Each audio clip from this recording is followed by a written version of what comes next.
Apple Gift Card is a practical gift that unlocks a world of entertainment and fun. You can send it via email or give a physical card to your loved ones. Your friends and family can spend it on their favorite Apple services, including Apple subscriptions. Apple Gift Card can be used to buy all things Apple. Products, accessories, apps, games, movies, TV shows, iCloud Plus, and more. Visit apple.com for details and to send Apple Gift Cards to your friends and family this holiday season.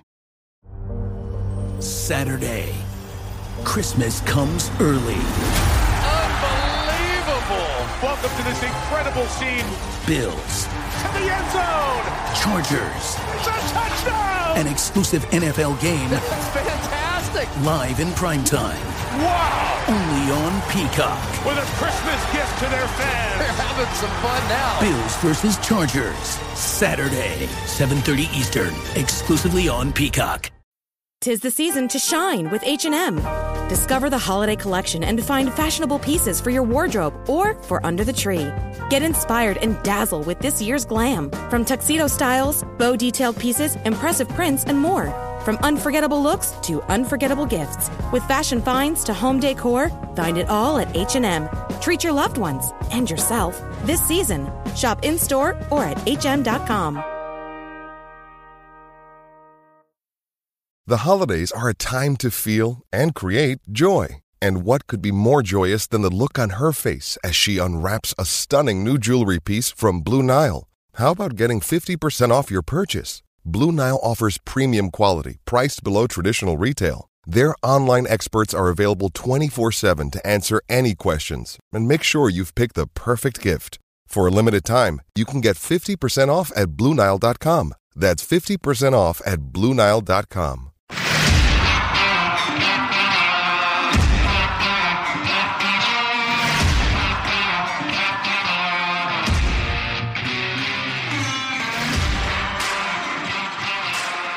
We're back, just like I said we'd be back. This is For the Glory KC. That music you just heard was Ride It Like You Mean It by Christian Leo. I'm Chad Smith, one of the editors at thebluetestament.com, and I'm joined, as always, by my wife, the Beast from the East, Sheena Smith. Hey, Chad. First of all, I'm from the West, so that doesn't make sense. Oh, my apologies. That's about Bam Bam Bigelow. I'm sure you remember him, famous wrestler from New Jersey. But no. I meant the Beast part was really because of your beastly editing skills. How you spliced together, I don't know, approximately 10 versions of the podcast last week into one succinct version with all of our recording nightmares. Hopefully we've worked out those kinks. Hopefully. Okay, well, I'm glad it's a beast at editing and not just a beast in general. I was nervous there for a minute. I think if anybody saw you, they would know you're not a beast. Okay, well, thanks. Well, thank you everyone for joining us on For the Glory KC. If you enjoy what you're hearing, please follow us on social media, For the Glory KC. You can find us on Instagram, Facebook, Twitter, and if you're one of those few people who don't have social media, first of all, that's awesome. Or if you just like writing emails, you can email us at our email account, forthegloryKC@gmail.com. Chad has a Twitter account at Play490. If you're not following him, check him out. As he says, I'm hiding on Twitter, but I'm still in plain sight. I don't tweet, but if you guys want to follow me on Instagram sometime, I could give you that. It's not soccer related, but it is dog related. And if you are enjoying the podcast, we would love for a 5-star rating on Apple Podcasts or wherever you listen to your podcast. So if you don't like it, tweet at Chad or Play490 and tell him what's wrong with our podcast, and we'll try to do better. Look at you doing the intro. So good. Oh, I know. I interrupted. What's on today's show? I'm excited to know. Yes. So on today's show, we're going to talk about the 2 signings that Sporting Kansas City made over the last week. We have some big updates from our man, Peter Vermes. And then we're going to talk KC Current about the trade, the draft, and a lot more. But Chad, before we get started, I feel like I need to let the listeners know kind of where my head's at today. Do you mind if I share a little story? Indulge us, please. Well, it's been a tough day in my world. And for those of you who don't know me, which I think is probably most people, since I don't know that our family or friends really listen to this. Oh, these are our internet friends. We're making connections. Yes. Did I tell you we got an email? I mean, Andy, he knows us. Hey, Andy. Shout out to Andy. Oh, hey, Andy. Oh, is he the one that asked for recommendations? Yeah, for you gave Arizona? me recommendations to give him. Yeah. Okay. Well, hey, Andy, thanks for emailing us. But anyways, for everyone, one of my only hobbies in life is that I foster dogs through Casey Pet Project. And today, our longest foster, a little three-legged tripod named Sir Peanut Megamind. He was a Chihuahua. I may have just said that. But anyways, he was adopted today. And I think if the definition of bittersweet could be explained, it would be in terms of fostering. It's such a bittersweet experience. I'm so happy that Peanut found his forever home, but my heart is a little heartbroken tonight. Yeah. It was funny. Sheena wrote a post like on Facebook and put these cute pictures of, we just called him Peanut, but his name was Sir Peanut Megamind. He had a weird shaped head. Sorry, Peanut. Aw, I loved him. Anyways, so she put this post and then I was reading it out loud to our daughter, and that's what made Sheena cry, me reading her own words back to her. So I thought it was good. It was very sweet. So, and he's a cute dog and he did well. So he's got his forever home. He's going to be happy. But this isn't a dog podcast. No. This is a soccer podcast. I know, but I was going to wrap it up by saying I'm so glad that we had the opportunity to foster Peanut, and the best way to move on from one dog is to foster another. So you better believe I'm looking for another. But I'm happy. I thought you were about to spring it on me that you already had another one and I'm picking him up tomorrow. No.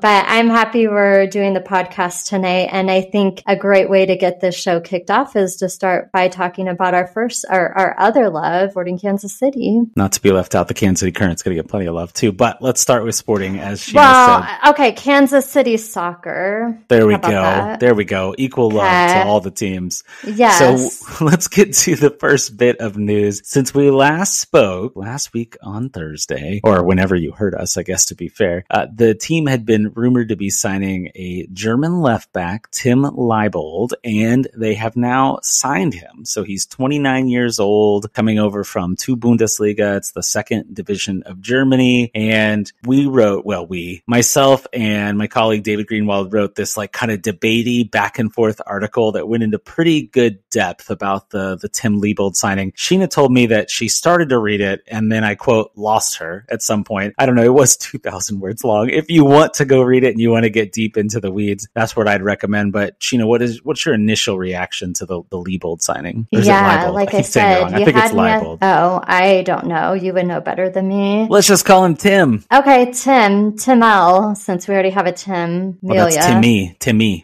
Okay, Timmy, I believe. Yeah, something like that. Timilia. Chad is like dying. Oh, you're known for your beautiful singing voice, Sheena, I must say. Anyways. No, I'm not. That's why Tim Leibold. I stopped that. Okay. So anyways, so I struggled to read the whole article. It was too in-depth for me. And as a casual fan, like I don't get into all the nitty-gritty that you and David were talking about. But if I were a judge, I'd rule in favor of David because his arguments resonated more with me. And I tried to use some legal jargon since I read on that article that he is a lawyer. So it's true. Yeah, he is a lawyer. It's like he had a leg up on arguing professionally for a living. Yeah. So sorry, Chad. I didn't agree with a lot of what you were saying. But the reason I agreed with it, David, on his points is that, like, as much as I love Roger Espinoza and Graham Zusi, they are older. And I think we need younger players to help out. And we need to be thinking about the future. And I am pretty sure, as we were talking about Tim potentially being signed the last, at least podcast, if not few of them, I was against this because of his age. And so David went with that age, thing as well. So I agreed with that. But then also the overall age of the team is getting up there. And I guess we're one of the older MLS teams. So I feel like bringing somebody on who's 29, not my favorite. I just think we should be planning for the future. And especially because I think Zusi and Espinoza maybe have definitely this upcoming season and maybe one more or so after that. And then there's some older players as well. I don't disagree, although it feels like a lot of ageism going on around here. It's like I know. One I last hate prejudice it. that we're allowed to have, apparently, to pick on people's age. No, I think in sports it's Only a little different, right? only in the sports world. This would never be okay to say in any other scenario. And I feel bad saying it in this scenario because, like, he's 29, and what I wouldn't give to go back and be 29 again if I know, had, right? like, He's so much younger than us, and we're picking at him for being old. I know, but we're also not world athletes. World athletes, or even world-class athletes? Or even an athlete. Athletes of the world? Is that what you meant by world athletes? I don't know. I'm just saying we're not athletic people is all I'm trying to say. Yeah. That's fair. All you got to do is pull up the tape of last year's KC Current Media game to see my lack of athleticism out there. I'm going to do better this year. Hopefully, maybe. We'll see how you got to goes. start by working out. I haven't seen you hit anything hard yet. Oh, it's very cold outside. When it's less cold, I'll train. There we go. We have a gym. We have a treadmill and an elliptical that you won't let me get rid of. So there's the tools. If anybody needs an elliptical and they could come carry it out of my basement, I'm happy to get rid of it. I just don't want to carry it. It's so heavy. All right, let's get back to Tim Leibold. So let me give you a little bit more information on Tim. And this is kind of the big topic that I want to debate about, other than his age, because my counter argument to his age was basically like, if he makes this team better, then I'm okay with it. Obviously, a few other things have to happen, and we'll head to that direction in a second. But if he's better than Logan Ndembe, and he's better than Ben Sweat, which presumably he will be, he's played in the top flight in Germany before. He's been with several like higher level clubs.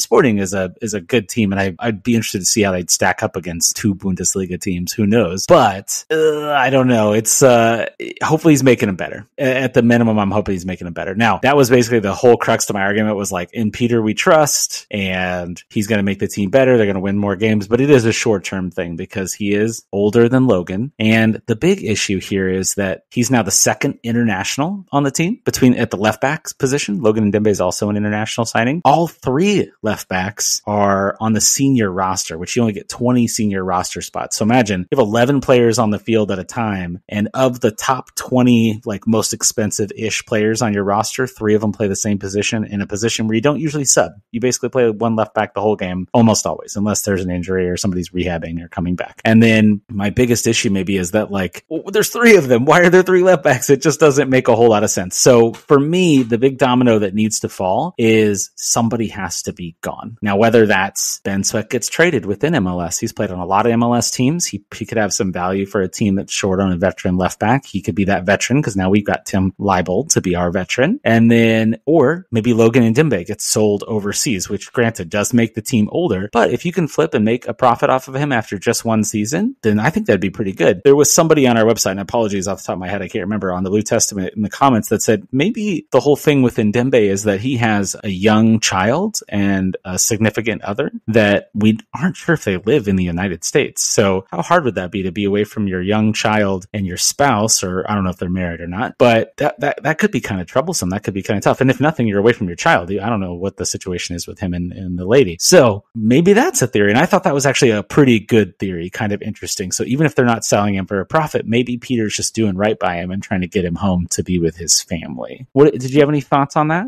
Yeah, I mean, that's an interesting theory that I hadn't heard. And as somebody who had to single parent it for a few months when you moved out here to Kansas City before, like, our daughter was finishing school, it's really tough being a single parent. And I imagine it's even tougher when it's like a young child. Like, our daughter was, I think, 9 when that happened with us. So if it's like a baby or a toddler, like, you need those mental breaks. And who knows, like, what their family situation is. We don't really know, but that could make sense. That wasn't my thought. Just, I hadn't heard that. So that's my thought on that. But some other thoughts that I had is, do you think maybe the reason they have 3 people in this position right now is maybe one of them is hurt and they're easing into, like, has there been any indication that any Ben Sweat or Ndembe have seemed injured at all? I haven't seen anything that would say they're hurt. When we recorded last week, Ben Sweat was already in camp, but Logan Ndembe hadn't come to camp yet. So we were kind of speculating, let's be honest, I was speculating that maybe he was stuck overseas because he was going to get sold. He was going to get transferred to a new team. And then while the recording was going on, we did tell you that we already knew he had supposedly had visa issues, and that's why he couldn't get in the country. Well, he's in the country. He's at training camp. I have not seen him in any video or anything, but it's been very limited video that's been released by the team so far. So I don't know. I'm not going to put a ton of weight on the fact that they're all three here. I don't think it's injuries, basically. To answer your question, I don't think it's injury. I think, one of the things I can't help but keep thinking about is he an upgrade from Ben Sweat or from Ndembe? And maybe he is, but is he that much of an upgrade for the amount of money that he signed for? Or I think I saw like $700,000. Is that right? It's a rumor. We won't know until the MLS Players Association releases their numbers in like May, June-ish usually. But that was the initial rumor, $700,000 a year for 3 years. Okay. Yeah. I mean, that seems like a lot. So I'm just wondering for the amount, like, is he that much better of a player compared to them? And the thing that kind of concerns me is that he hasn't played much since 2021 due to that injury. And then basically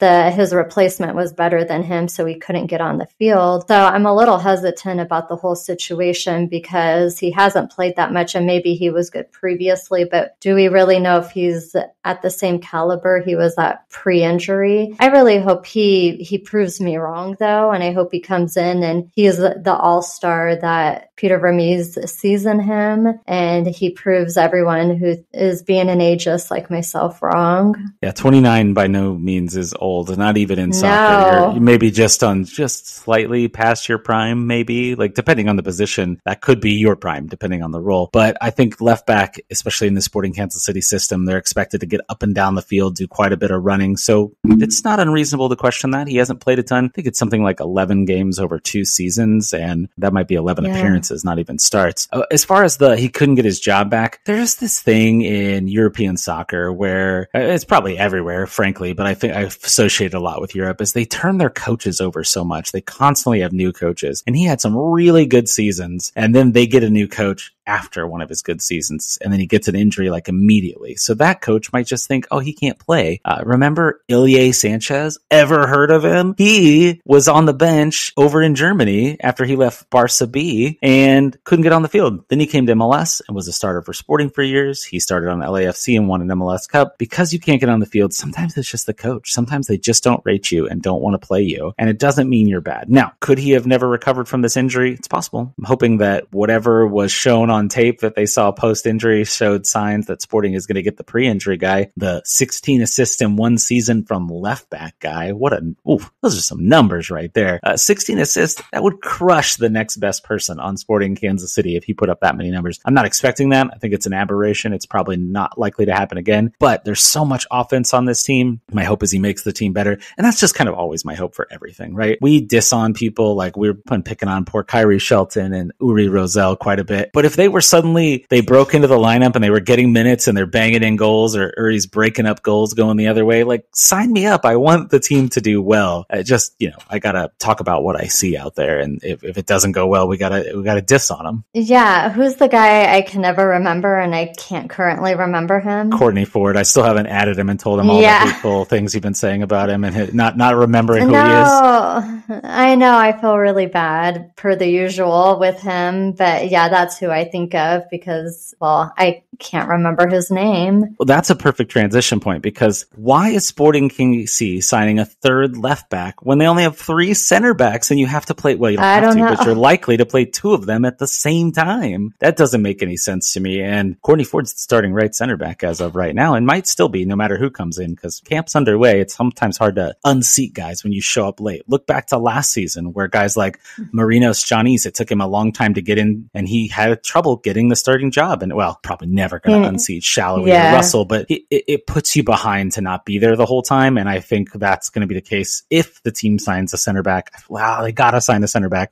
That person's going to be behind. They're going to have to break in and try to fight for their job over the guys that are already there, that are established, that are putting in the work right now. Yeah. Let's talk about a different signing. Did you have any other thoughts on Leibold? Yeah, this was more of a thought, but I feel like the last few podcasts, we've been talking about perhaps like somebody international international who's really interested in sporting Kansas City. And it's been a rumor for a while now. And this Tim guy, the guy that we've been hyping that wasn't Ronaldo, but very interested, like, is that this guy? Because I had never heard of him, and it doesn't seem very exciting if it is. Sheena, you know what's funny to me is that you're on the podcast with me, so theoretically you're listening while we're talking. Second, you do all the editing, so I know you listen to it at least another time. And then I'm pretty sure you download it and listen again to make sure it sounds good after the fact. I know. We had this same exact conversation last week. I know. But he is not the European star.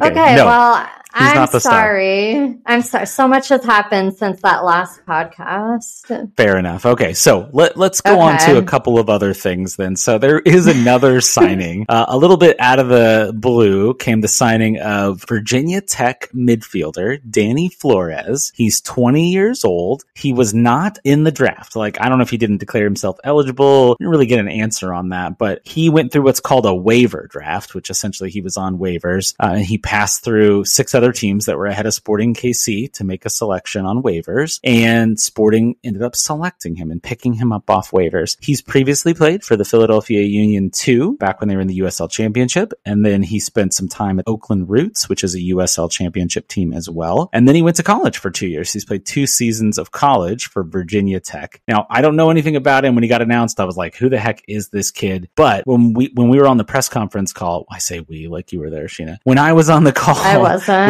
With Peter Vermes, he said that Flores, quote, has qualities like Buzio. Ooh, what a quote. I love it. Did you have any thoughts about old Danny Flores? Okay, well, the whole time you were talking, I was like, isn't that the guy from Ted Lasso? But then I realized it's Danny Rojas, right? Yeah, that's right. Danny Rojas. Football is life. Soccer's, yeah. Okay. You were going to say soccer is life? I was. Yeah, I know. I'm tired, Chad. Yeah, okay. So now that I've cleared that up, that not the same guy. Yeah, I mean, that's a cool quote. It's interesting because if he has a Buzio-like qualities, I am wondering why he wasn't signed by someone else sooner. You know, it could be teams kind of already had their plan for who they're bringing in, or maybe they just didn't scout him. They don't know anything about hhim. What I think is funny is that Buzio and Flores are the same age. They're both 20. So he's got qualities like a guy that's his peer. You know, that's somebody that's already been here. It just happened that he spent quite a few seasons in Kansas City and came in when he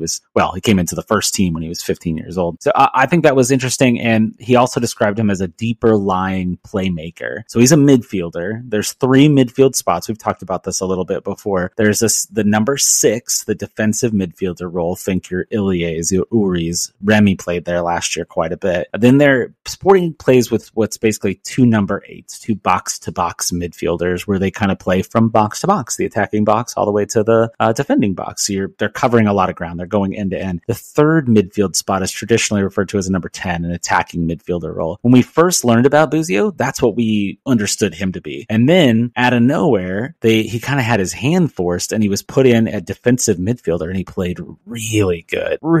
And then that ended up leading to him being sold. He was being compared to guys like Andre Pirlo, which I know doesn't mean anything to you, Sheena, but legendary player, and spent a little time in MLS before he retired. So I don't know anything about Flores, but basically Vermes has hyped him too much by telling me that he's Buzio. Like I was like, wow, this poor guy. Like I hope he's not feeling like the pressure to live up to that because, you know, Buzio got sold for like 10.5, 11 million, something like that bucks. So has he already shown up to preseason? Yes, he had arrived or he was arriving on Friday when we talked to Vermes, and he was going to go through physicals and all that stuff. And they said he might even get on the field on the weekend, but he was going to be full go on Monday. So we're recording this a little early this week on a Tuesday. So if theoretically he's been in practice, I don't know. I haven't seen any footage of him yet, but maybe by the time this is out, there'll be some more information on it. Maybe a picture of him holding up his jersey, stuff like that the team releases. Okay, cool. All right. So that's Flores. Now, I keep referencing this Peter Vermes conference call. We get to the joy of getting on these calls every week. Oh, I made an idiot of myself this week on the call. I think I told you, right, Sheena? Like everybody asked their questions questions, and then I went third, and then someone else went, and I raised my hand back up, and then that question got asked, and then I still had my hand up like an idiot, and they called on me, and I just like froze for a minute. Like I had some questions in my brain, but I froze like a goofball. But I asked a really good question when I got my act together. Vermes laughed at me a little bit, which is like, whatever, I don't care, I'm an idiot.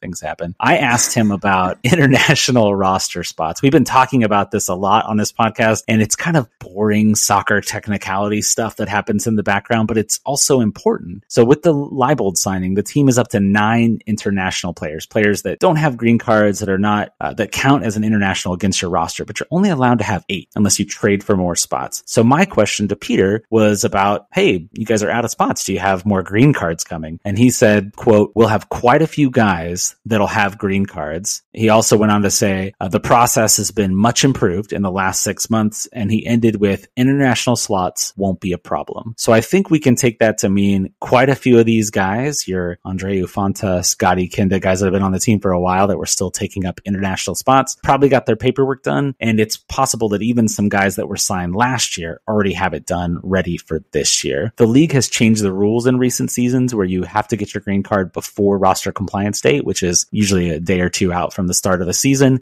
Otherwise, it doesn't lock in until the following year. So you're going to count as an international the whole season. And I'm guessing some of these green cards probably came in all throughout last year, and they're just going to wait and announce them in a big bunch. The long and short of all this is there's going to be room to sign these international guys. Somebody doesn't have to be cut. They don't have to go trading for a spot. They got a lot of mobility here in terms of adding players, which means they can add more international players potentially as well, since it, quote, won't be a problem. Is there a benefit to holding off on announcing this? I think probably they're just working on getting more potentially, and if more come through, they'll just announce them in one swoop. I guess the benefit could be you're not playing your hand for the other teams in the league, and maybe if they think there aren't a lot of international slots available, they'll pay more to trade for an international slot. Maybe Peter's thinking of swinging a trade. He's traded slots away before. You can trade them away for a season. I think one time a team traded away for a lifetime. I don't know if that's ever gotten rescinded and gone back to the initial team or not, but now you'll see them traded away for 1 season or 2 seasons, like shorter periods of time. Okay.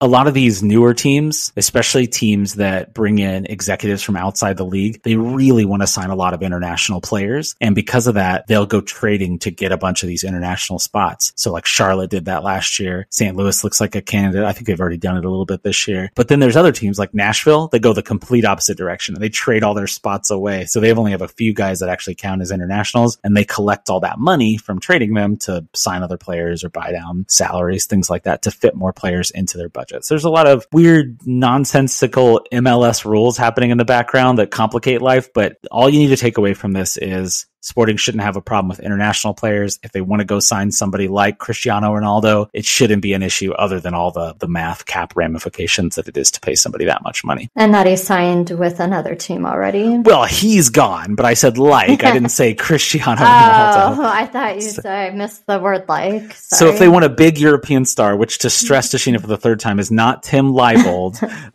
then they can theoretically go do that still. Okay, I got it. I won't say it again. Okay. There was a few more quotes from that press conference I want to share before we work in a break. Did you have more thoughts? Do you want to talk international roster plots, Sheena? I saw you wanted to interject, it looked like. I don't have anything. I wanted you to keep talking. Keep talking. Got it. All right. I'm good at that. All right. So we've been talking center backs a lot, and there's this whole thing about why do we only have 3 center backs when we have 3 left backs? And 2 right backs, only 3 center backs. It's insane. But Vermes also said, quote, we're looking at other players in that position. So that seems promising that somebody is potentially going to come in. Although right after that, he mentioned the guys that are on trial that we mentioned last week that are more lower level type center backs, deep down on the roster type guys, maybe Sporting Kansas City 2 type guys. And then Chris Randolph, the 2nd round draft pick out of Maryland. But then we got some news about a rumor that we've been reporting on around here for a while. Sheena, I hate to break this to you. Norbert Guyomber, or who you call Nori, he re-signed with his club, and he's staying in Italy through 2025, so he will not be coming here. I know you've grown quite attached to him. Yeah, I just imagined everyone in the stands chanting Nori, Nori. Yeah, that's definitely what was going to happen. He probably is going to put that on the back of his jersey. Why would he put his, surname on there? I don't know. Oh, that would be hilarious if he actually went by that. But we'll probably never find out because I'm going to guess we're not watching lower/middle of the table Italian football.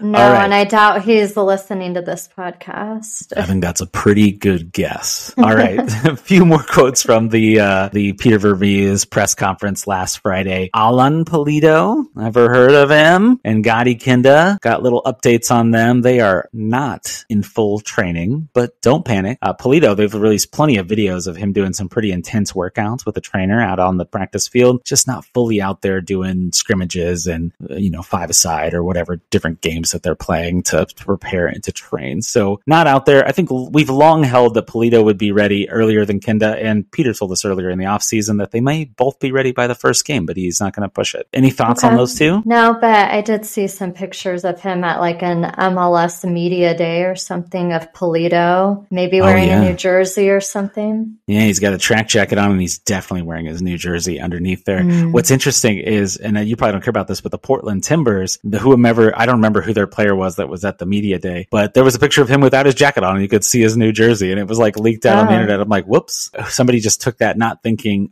they're in something that hasn't been shown to the public yet. I bet that person got in some trouble. Is this like one person from every team went to this event? Yeah, that's usually how it goes. It was a big thing up in San Jose and it was near the headquarters for Apple because they made some announcements like we talked about last week about some of the people that are going to be on-air personalities running the broadcast, running the studio show, things like that. Poor Stu Holden. I really wanted him to move to Apple. I don't think it's poor Stu Holden. I'm pretty sure he's being paid well to stay at Fox. Like, it's not like he doesn't have a job or something. I know, but I wanted more airtime for him. Oh, I'm sure you'll get to see plenty of Stu. Okay. All right, one last thing from Peter, and then we'll work a break in here. Stephen Afrifra, or as you're just calling him, Steven. We found out last week, and we told you last week, that he's not coming in for preseason. He's staying in college. He's finishing school. Can't knock kids for wanting to get their education taken care of. He, according to Peter, has 4 classes to go. But when he has breaks, he's going to come out and join the team, do some training with the team, and then he should be graduated by the end of April, early May. So he could potentially join the team at that point. There's only 2 roster spots left. So there's not a ton of room unless some of these dominoes start to fall and some people get traded or transferred. Or I didn't even mention it, but in Dembe, I kind of had a thought maybe he'd go out on loan. Maybe he'd just go somewhere for like a season. Ben Sweat would be out of contract after the year. Then he could come back and battle it out for position. Sweat does have an option for 2024. So we'll see how 2023 goes to see if they want to pick that up. Gina, any final Sporting Kansas City thoughts before we take a break? Yeah, just a question for Steven. Could he end up on Sporting Kansas City too? He theoretically could. Being picked that high in the draft, guys usually do end up making the first team, but Sporting have not been signing their draft picks for quite some time. You got to go back to Graham Smith and Eric Dick to find 2 guys that made the first team roster. And you'll remember neither of them played very much. Poor Eric Dick. Do you remember he only played in 1 game? Do you remember what game that was? Was it LA Galaxy? It wasn't the Galaxy, but that would have been a tough game to play when they lost 7-2. Is that the one you're thinking of? Yeah, we were at that game. We're cursed, guys. That was in LA. But no, it was the last game of the season, the time before this last year when the Sporting missed the playoffs. They played FC Dallas. That's weird too, because they played FC Dallas on the last day last year. And they lost 6-0 in Eric Dick's only start. I just remember it because all season long Sporting were getting beat up and they were losing a ton and they were definitely not going to make the playoffs, but they weren't officially eliminated till a game to go. And then the last game of the year, Peter just put out all the kids and they got destroyed. It was tough. Poor Eric Dick, his only MLS start for Sporting Kansas City, 6 goals. I remember Graham Smith. I don't remember Eric Dick, but I remember. Well, it's because we're related to Graham, right? He's a relative of ours. Obviously, with the last name Smith. Not true. But anyways, I digress. Let's take a break. And when we come back, there'll be more For the Glory KC. All right, and we are back with more For the Glory KC. Quite an odd conversation was had while we were at break. You guys were hearing commercials, or maybe not. Sometimes commercials don't show up in the feed, but definitely talking about licking our lips because we have dry lips, both of us. What's wrong with us? use chapstick, Sheena. Licking your lips, it just dries them out further. I know. I usually have some on my desk, but I don't know where it's at. All right, well, let's switch gears. Let's talk Kansas City Current, that other amazing KC soccer team. The Kansas City Current had quite a week. Of course, we record, and then everything goes down on Thursday. So as we told you last week, the NWSL College Draft was happening. KC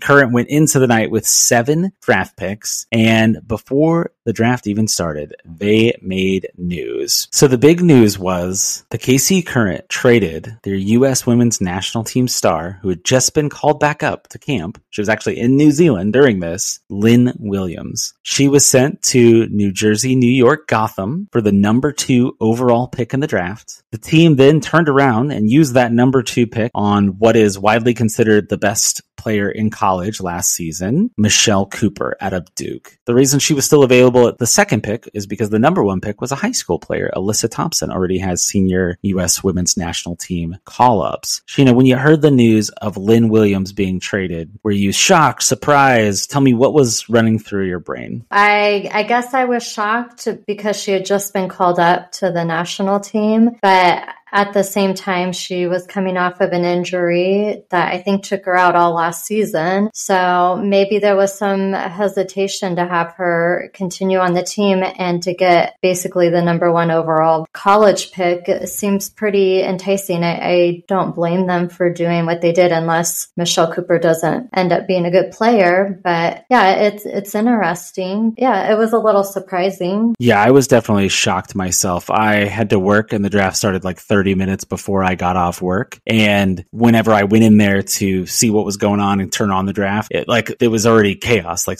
Kansas City Current were about to pick again at the 10th spot. And I was like, what has happened? Like everybody was losing their mind. The Slack was exploding for the Blue Testament. Twitter was in an uproar. I think people are, of course, having understandably like an emotional reaction to such a good player, being gone suddenly. We never got to see Lynn play.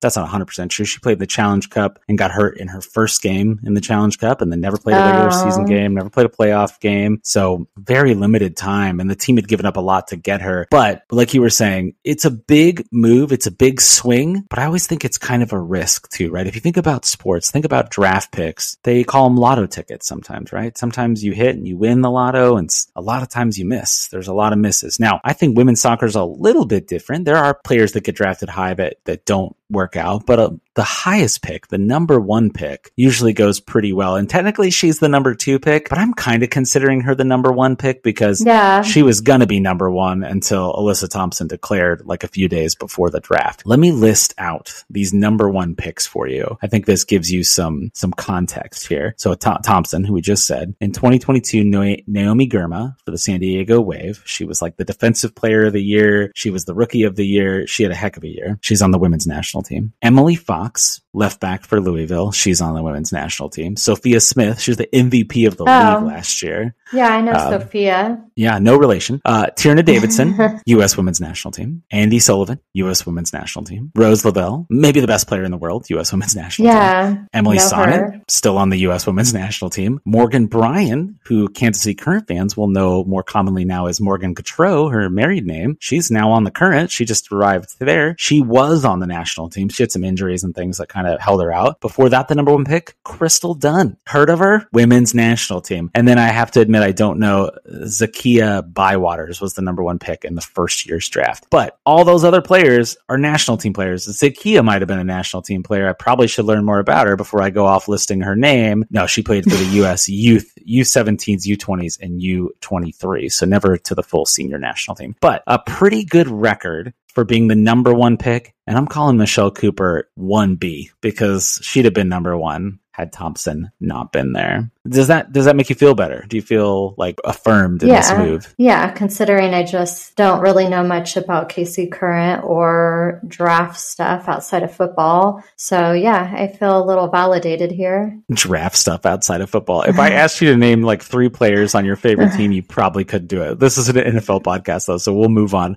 I want to give you guys a little bit more detail about Michelle Cooper. Sheena used to be very into the NFL, and then she always says that I only of time for one sport, and you've gotten me hardcore into soccer, so I've stopped paying attention to the NFL. I kind of pay attention to the Chiefs. Like, I know they're in the playoffs. That is true. They're the first seed. All right, but back to the current, back to Michelle Cooper, back to the number 2 overall pick. You want to hear some bona fides from old Michelle Cooper? Here's some milestones, some stats from her college days. Sure. All right, so she is she only went to school for 2 years, by the way. She came out after her sophomore season. So both those years, all ACC first team, 2022 ACC Offensive Player of the Year, the 2022 Mac Herman Trophy winner. Mac Herman is to the best player in college. They give one to the men and one to the women. 2-time first team All-American, 2022 CONCACAF Women U20 Championship Golden Boot. Yeah. And then the 2022 CONCACAF Women's U20 Championship Golden Ball, best player of the tournament. So pretty darn good for somebody that's only 20 years old. It's, of course, a risk. You give away someone like Lynn Williams, who is literally one of the best players in NWSL history. She's got some amazing statistics. You're taking a chance. But at the same time, Lynn is a little older. She's coming off a season-ending injury. I fully expect that she's going to be back out there and playing well again this year, but you should have a lot more years of Cooper than you would have gotten out of Lynn.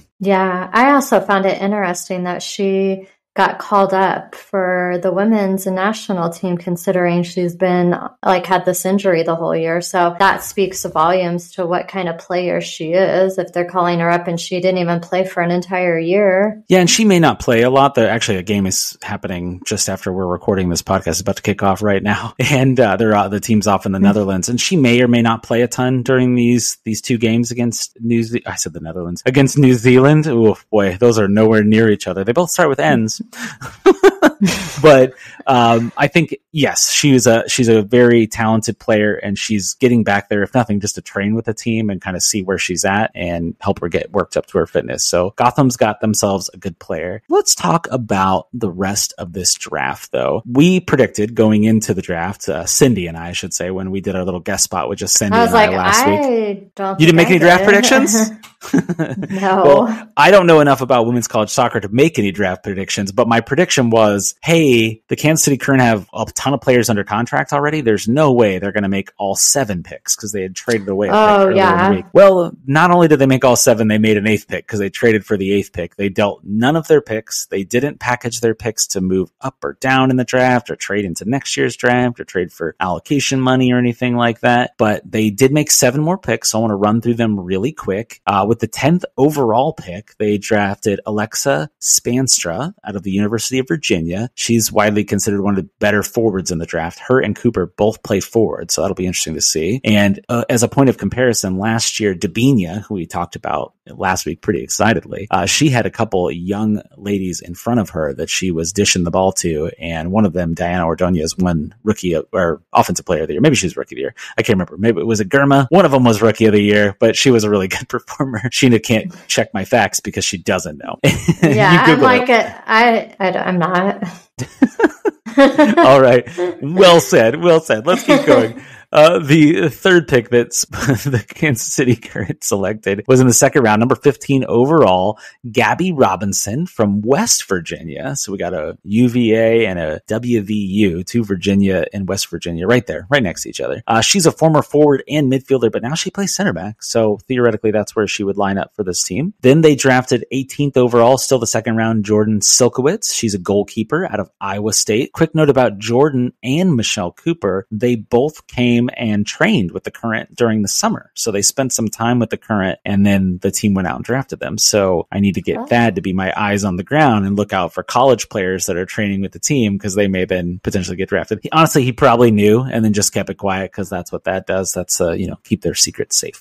4 more picks, 35th overall, the third round, Makia Minnis, Washington State, also a center back, number 38 overall in the third round, Ella Schomburger from Vanderbilt. In the fourth round, number 42 overall, midfielder, a local girl, Rylan Childers, played for Kansas University, KU. Before that, UMKC. And then with the final pick that they had, number 48, goalkeeper, Ashley Orcus out of Ole Miss. All right, so that is all 8 draft picks for the Current. Did you have any initial thoughts other than all the time we spent on Michelle Cooper, the number 2 overall pick? Yeah, so I'm just curious on how they're going to have 8 more spots. Like, I can tell you, they're not. Yeah, so I guess, are they going to be trading some of these players or getting rid of it just feels like it's so much. I can't believe they took all 8. Yeah, it's a little surprising. I won't pretend I know enough about women's college soccer to be able to wrap my head around this. Like, are these players better than some of the players on the roster? Do they think they're going to beat them out? Do they go to the Kansas City Current too? I don't know. The best I can think is that they brought in multiple candidates for the same positions. I think we agreed center back was an area of need. They need a third string goalkeeper. So they drafted 2 goalkeepers. They drafted 3 center backs approximately. Maybe they just fight out for 1 or 2 or 3 roster spots between those. And then obviously Cooper and Spanstra should probably have a pretty good chance of making the team as the 2 first round picks. But I don't know.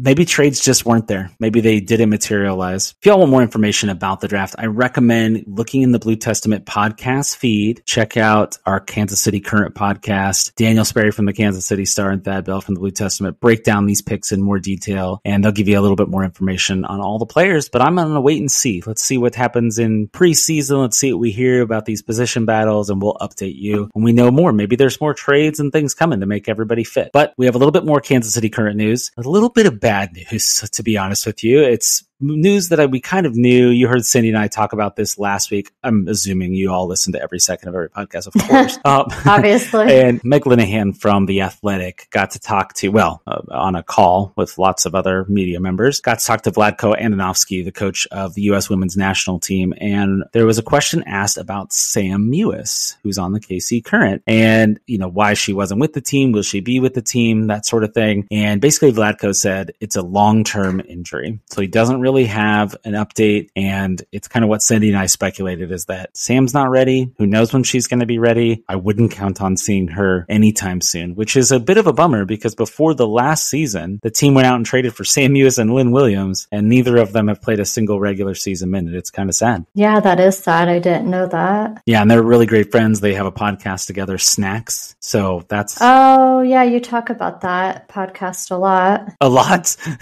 I've mentioned it a time or two. You mentioned it a handful of times. Oh yeah, I'm just breaking it down word for word, Sheena. Here's what they said. You could just listen yourself, but let me just transcribe it to you.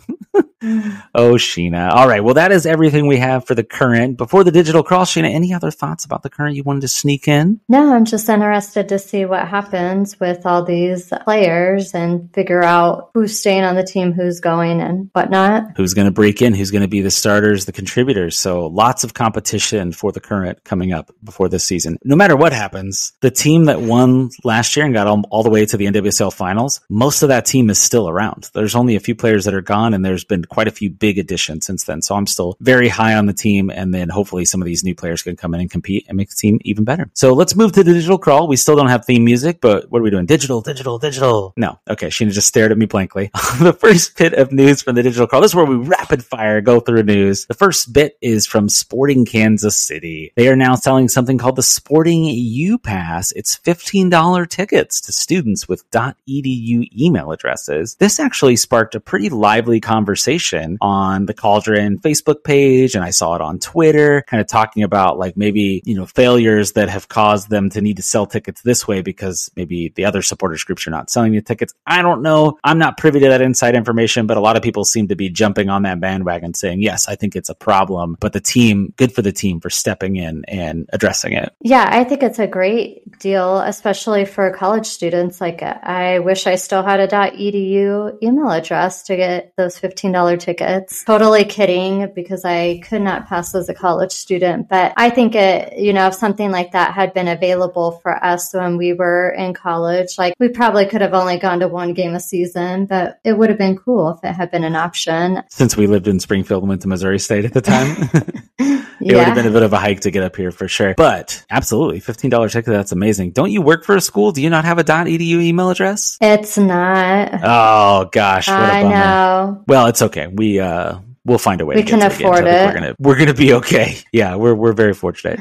All right, next bit of news: Remy Walter. He became a dad last week to what quote Sheena wrote: "A sweet little boy named Adonis." Well, I'm just assuming he's a sweet little boy. I don't even remember typing that, in all honesty. Oh, yeah, you definitely put this in the rundown. Kids are not the thing that I would be running in here. What's funny, and you all couldn't get this, is we're recording in the same house, but she's in another room. We both have offices. And I heard her burst out laughing when I said that line, but you only caught the end of the laugh. She was on mute. All right, let's keep going. From Remy to Amadou, not Amadou Dia, but Amadou Traore. He's a French youth international. We mentioned him last week. He's 20 years old, and he has now officially signed with Sporting Kansas City too. Don't know much about him, hasn't played a ton of minutes. He was in the French first division, but he had like 20 appearances, something like that, which is pretty impressive. You know, somebody coming over from Ligue 1 into MLS, and not even MLS, into MLS Next Pro. He's going into the third division of American soccer. Has he been demoted? I don't know, but it's guys like that get me excited, because it's like, okay, what if this kid hits? What if he turns out to be pretty good? He's exactly the kind of player that hopefully A, they could be working on a green card for him now, and then B, he can get moved up to the first team and be a contributor at a young age. Lots of these young 19, 20, 21-year-old players on SKC2, and let's just hope for a better track record than the last couple of seasons. Benny Feilhaber and Ike Opara and their coaching staff have another year under their belt, so year 2, I'm expecting good things. All right, and the last bit of news, this is a longer one for the Digital Crawl, but the U.S. women's national team and the U.S. men's national team, their matches are now going to also be streamed on Peacock. It seems like it's just the Spanish language portion from what I read, because the English language one, a lot of them are going on HBO Max. That's where the game was this evening. So if you're watching in English, I think you got to watch on HBO, but I don't know any better. I just happen to have $1.99 HBO right now, so I'm okay. When that runs out, it's a problem I'm going to have to deal with. This package with Peacock, though, it does not include the CONCACAF Gold Cup or the CONCACAF Nations League, but all the CONCACAF games are going to be on CBS Sports and Univision. That's where that partnership is. And as a part of this deal, some of the games are going to be broadcast on TNT, so you don't even have to get into the Peacock app. I'm wondering if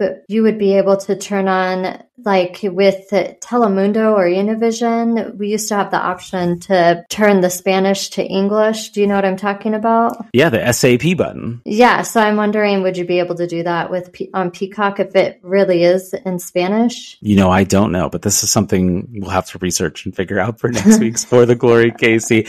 A side note, to bring this thing full circle, because I start every podcast with giving Sheena a wrestling nickname. Sheena, did you know that there is a wrestling trios team in AEW called SAP? No. Like they are the Spanish broadcasters, but they also wrestle and they go by the name SAP.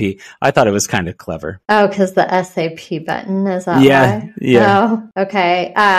Doesn't TNT play the AEW wrestling? Isn't that what channel it's on? Oh, look at that. Really bringing it full circle. TNT and TBS. There you go. All right, everybody. Thank you for joining us for the Glory, Casey. Please like and subscribe to the Blue Testament podcast feed. Wherever you get your podcast, just search the Blue Testament. Inside that feed, you'll find For the Glory, Casey, as well as all our other shows, Shades of Blue, The Blue Turf. All the good stuff is out there to be consumed. Thanks so much for joining us, and we'll be back again next Thursday. Thanks for listening. Bye.